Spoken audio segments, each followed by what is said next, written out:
Hello and welcome everyone for Wellbeing Thursday. Today we will be talking about balancing our life, especially while working from home during the pandemic. Just allow me to share this post, so bear with me, get yourself comfortable, get something to write in the meantime, even when you're watching the replay.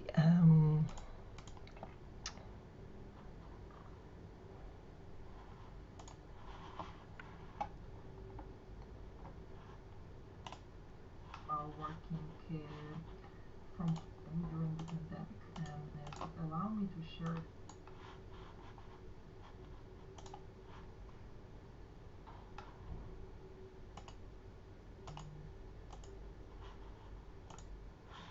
Right, almost done. Stay patient. Almost.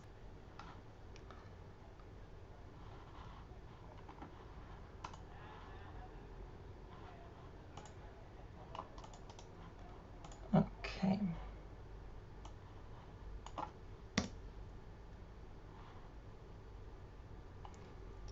Perfect.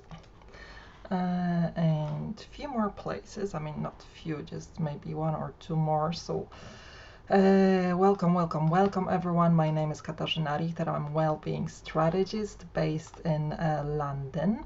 For those who don't know me, I am a cross-cultural psychologist and also yoga practitioner, and I help busy decision makers and action takers achieve more balance, assess their well-being, and nasty things. I like to support leaders in being more mindful and more effective leaders. And these days, leaders have to learn a lot about health management so that they can support their teams and they can make sure their employees, their team members, are motivated and effective. We will be starting in another minute, so just bear with me.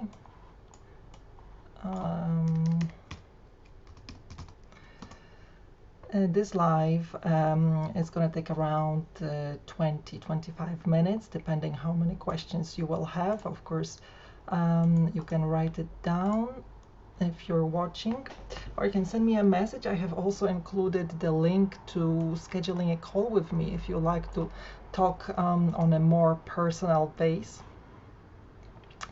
And share your individual situation with me. Right, I think we are fine here. Perfect. If you see me okay, if you hear me okay, if you're enjoying it, you can put the thumbs up. You can also subscribe my YouTube channel because I share a lot of content there, a lot of movies there. I have a whole series of interviews about resilience that is very, very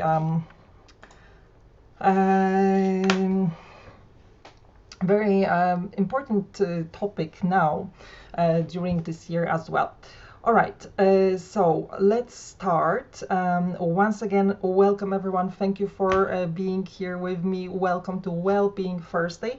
Every Thursday, 6 p.m. London time, that's GMT time zone. I am running a live video streaming on a few platforms so that I can reach more of you, and I don't want to hear I didn't know where you were.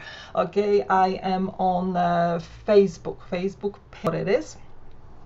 And today we will be talking about balancing work and life while working from home. Okay, so let's start by realizing few facts. The pandemic situation has caused the speed up of certain processes that were inevitable. Basically, our remote work in many cases is here to stay. Whether we like it or not, we will be working more as a societies. from home. We will be maybe working in cold spaces, but the traditional offices and structure of companies are actually rapidly changing, and we have to adapt. All right. So we will be working more from home. The pandemic is not over, as we know. London currently is in a huge lockdown. So all the offices are shut down, and whoever can works from home, and that's it.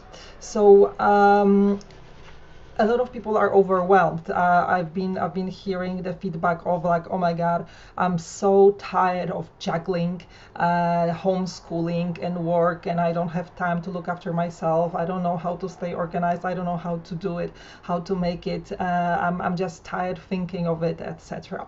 And I started thinking, juggling. Do you really have to juggle? I mean, just stop and think about the language you're using. Like juggling, I think has a negative connotation, and correct me if I'm wrong, and everybody can have their own connotation.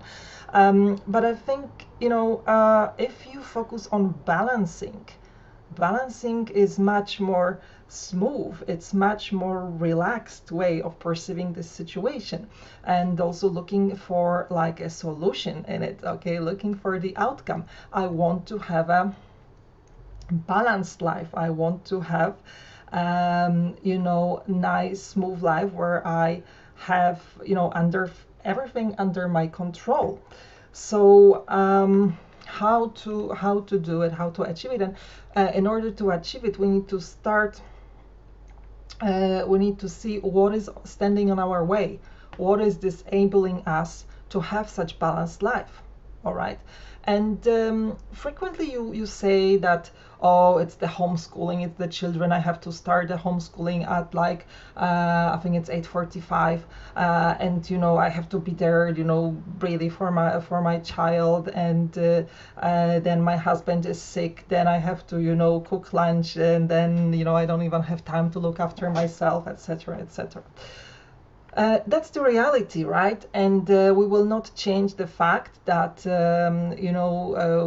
we have to go through the period of homeschooling. We cannot change a lot of things.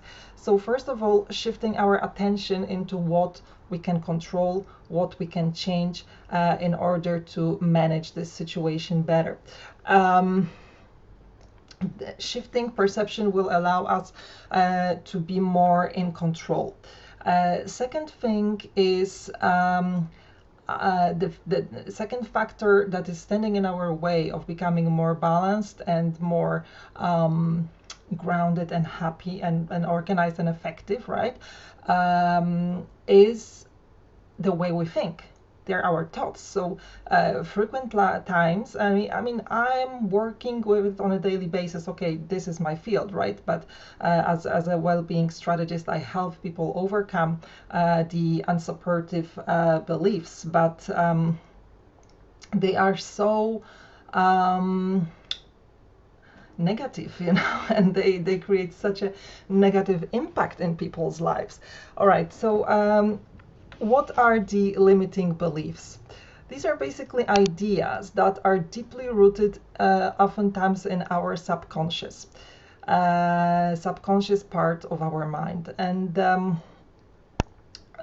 which means that frequent times we don't realize it. We just think certain thoughts, and what is even more scary, we act on them, right? Because our thoughts determine our actions. So and we don't even realize it. So think about it. We're just like mindlessly functioning.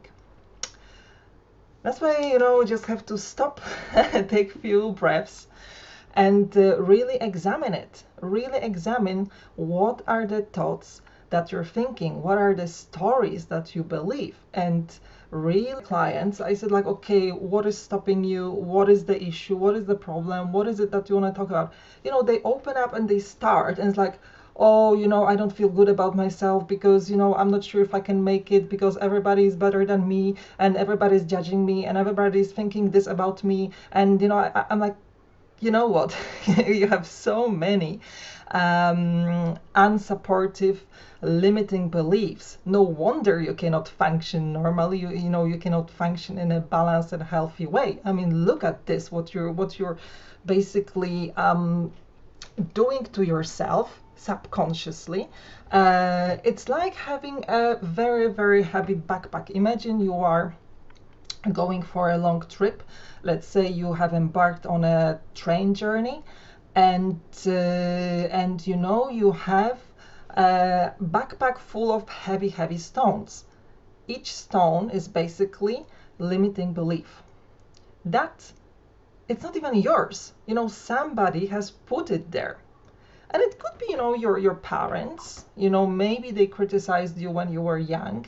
Maybe, in the reaction of dealing with your parents, you have created that. For example, your parents would say like something like this: oh, Kasia, you will never be as good as your sister.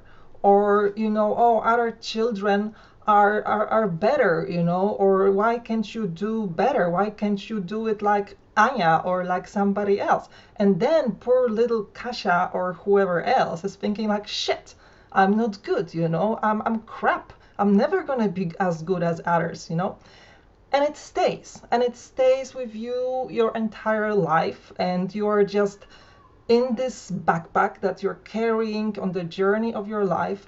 You just have it, and each time you face a situation, let's say you decide to find a new job, or maybe make new friends, or start a new project, or whatever you're doing, you're thinking like, I don't know, I mean, okay, I would like to apply for this job, but you know what, I'm not as good as others, and where did that come from? So you really have to stop and examine. And if you cannot do it yourself, contact me and I will help you with that.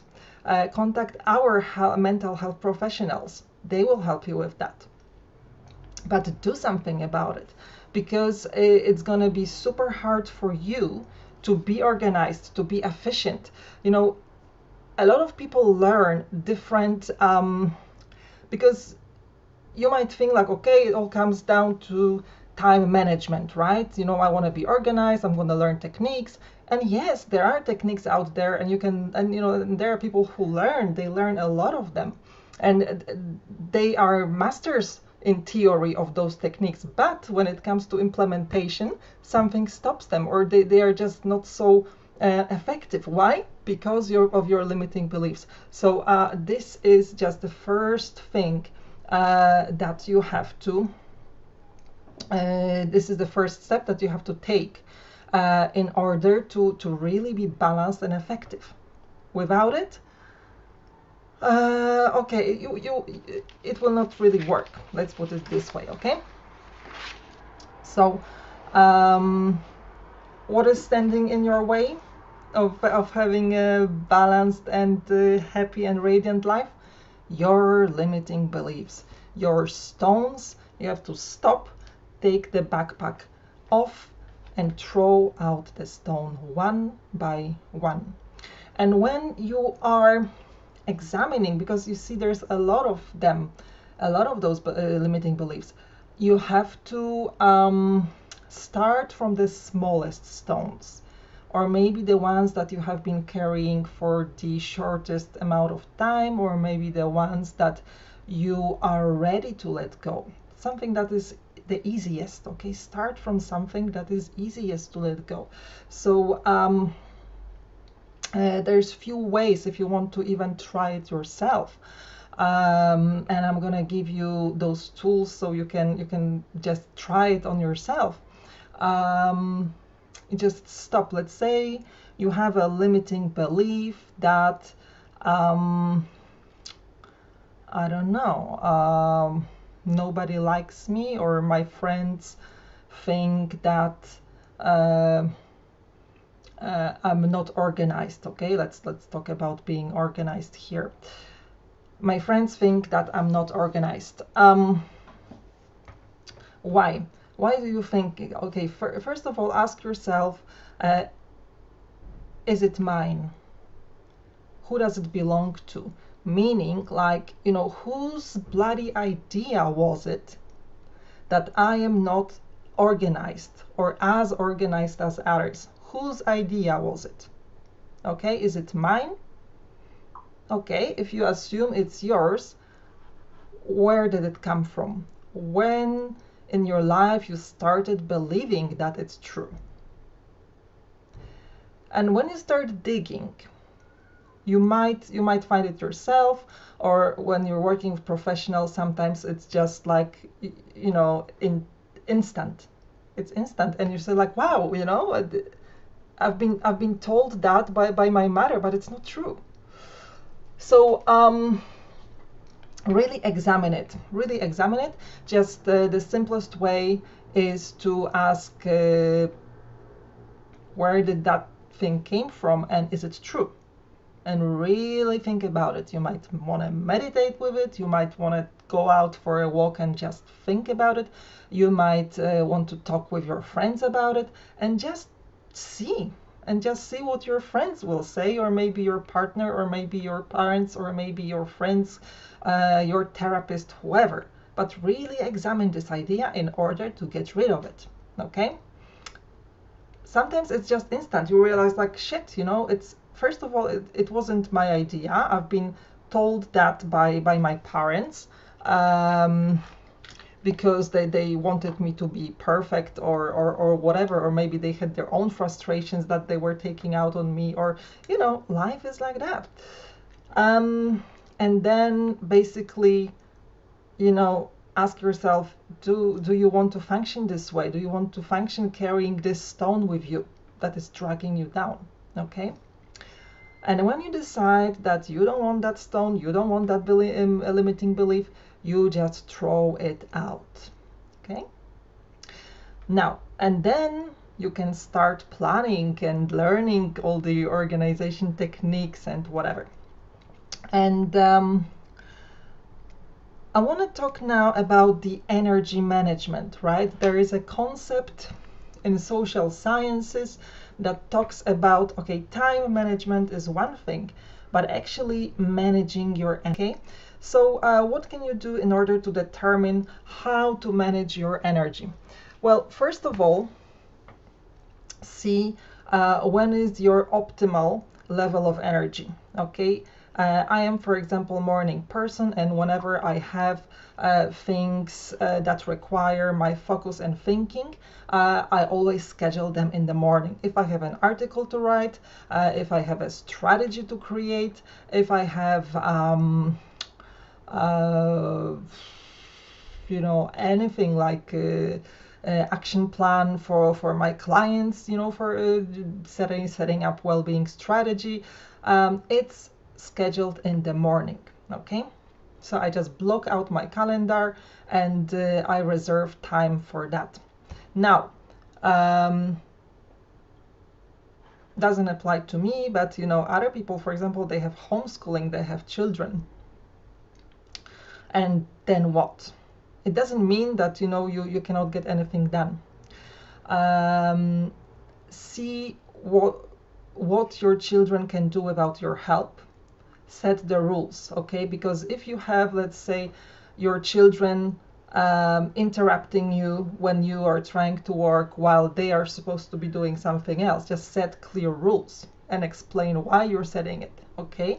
For example, from 9 to 10, I'm doing this task, you are doing this task. At 10 o'clock we are meeting, we are checking, we're having a bit of fun, we're having a tea together or whatever. And then okay, you don't have to take this. I'm not a parent, but I am a psychologist, and behavioral conditioning. Children are functioning, almost like animals. Like when you train animal, they have to have a task, so give them tasks and explain like why. and explain the reward. So like, okay, at 10 o'clock I'm gonna come and check how you're doing, and then we're gonna have a bit of fun, we're gonna play a game. So your children, they are looking forward to something, and then they are more motivated to complete certain tasks. All right, and encourage them, just like now we're all learning to be self-sufficient. Your children have to be self-sufficient as well. They are learning. Okay, it will take them maybe more time, maybe they will be more impatient, but they have to start learning.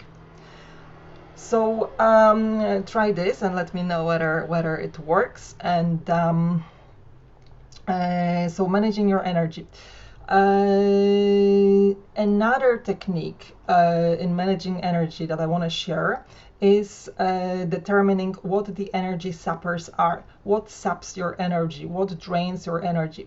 You can write it down on a piece of paper, and just like you're doing with time, a lot of people are using the technique of like looking into where does my time go? How do I spend my evenings? Okay, I sit and I watch Netflix. Is it the best way of using my time if, for example, I want to write a book, or if I want to I don't know, do certain project or network or whatever, or read a book, or whatever, should I be sitting and watching Netflix? So see how you manage your energy. Okay, if, for example, I wake up early in the morning, and I know that my energy will not, and in the evening I have a session or have a meeting or have a webinar or whatever, I take a break. I say like, okay, at 2 o'clock I'm gonna have lunch, and after lunch I'm going for a walk just to have a fresh air and energize my body. Or at 5 o'clock before my session I'm gonna have yoga, or maybe I'm gonna have a nap and do some meditation. All right, so you really need to schedule it purposefully. Okay, look where the energy sappers are. I have a very cool tool which is all around the energy sappers in my online well-being program, Radiant Body and Relaxed Mind in 4 days without a spa. I forgot the full name. Anyhow, it's my only online program around well-being at the moment. So so you will find the full exercise on energy sappers there. Energy time. Okay, and now, last but not least, I want to share a few techniques on how to stay organized in terms of time management. Okay, we've talked about energy management, and now time management. So the techniques. One of them brings back memories of aviation.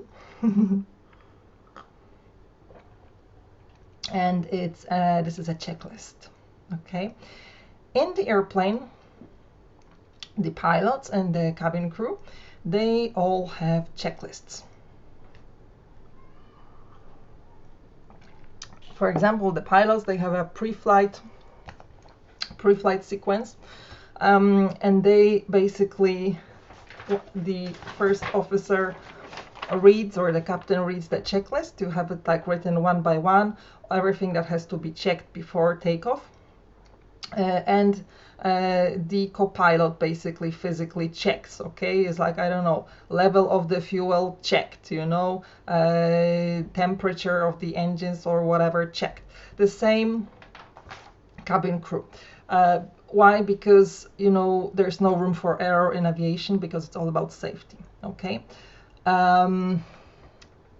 so if aviation uses it and it works, it's a good, why shouldn't you be using it? And how can you implement checklists in your life, in your daily life when you're working from your home office? There are certain things that you do every day, right, which are repetitive.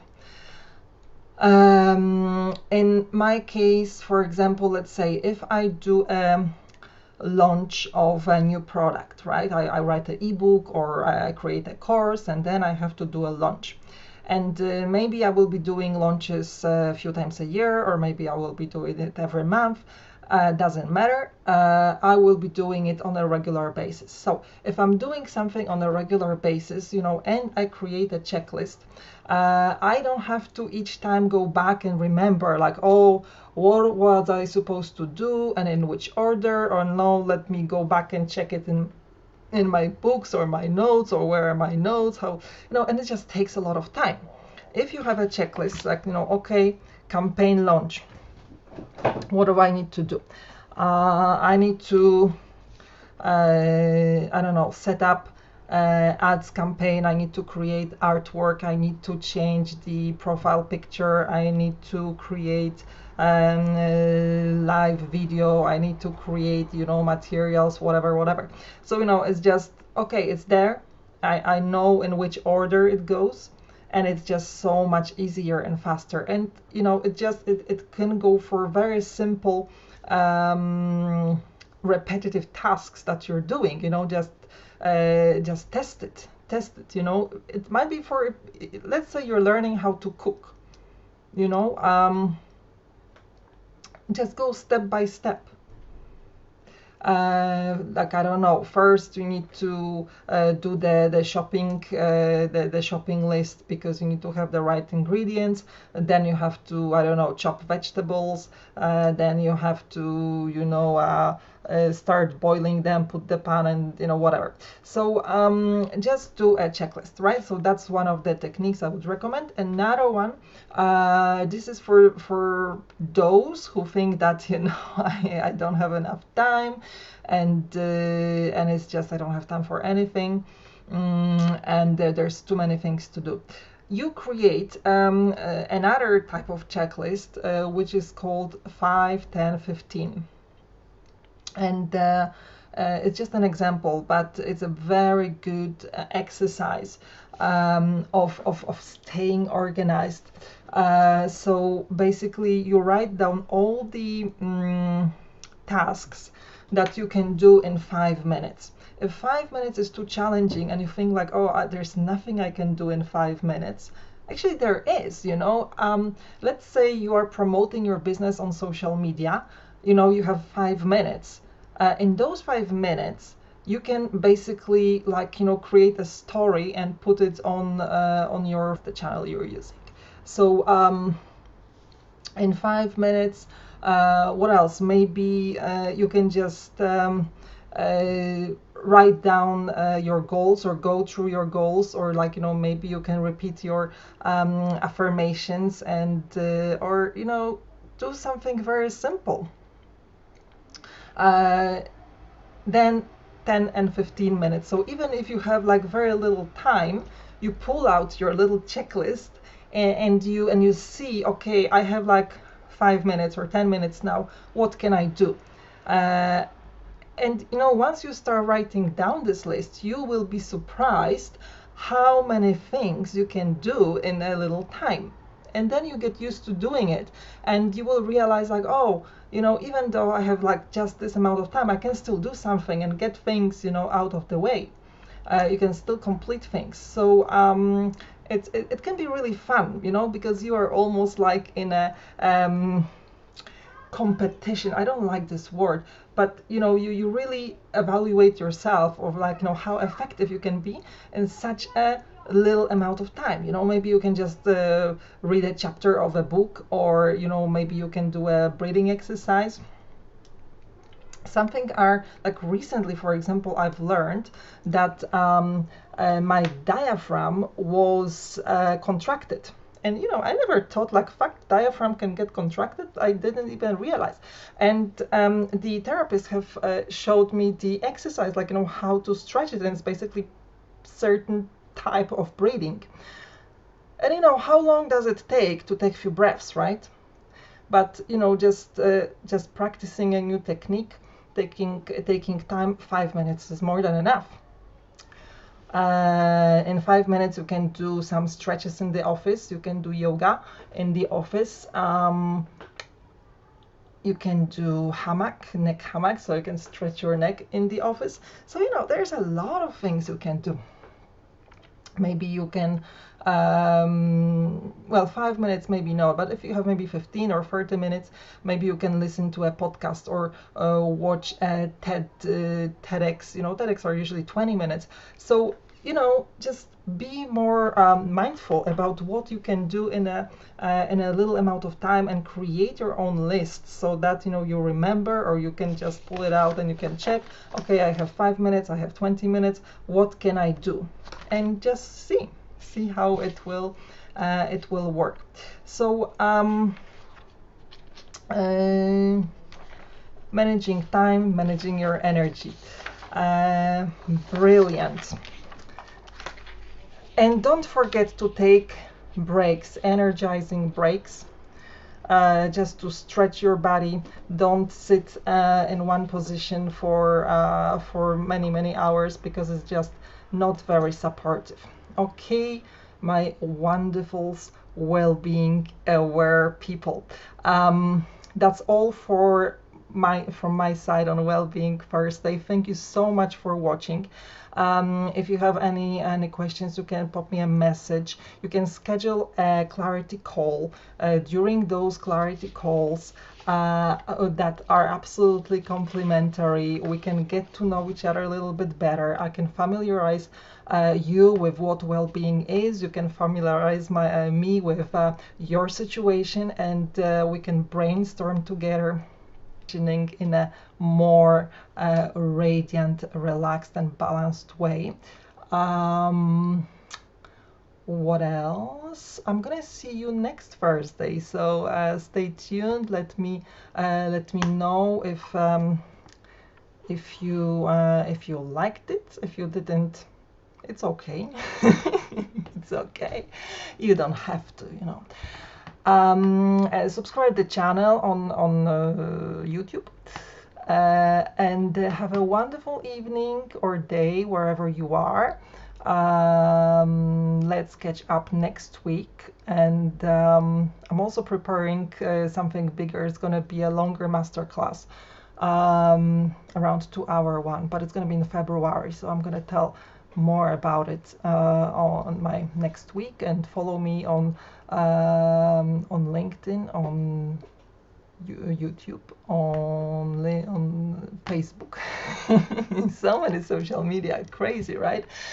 Or visit my website, dealwithculture.com, or just schedule a call. I've put the link in the description of this live, so you can easily find it. Otherwise, dealwithculture.com, free call, and bam, you're in my calendar. Thank you so much for watching, everyone, and stay well, and see you soon.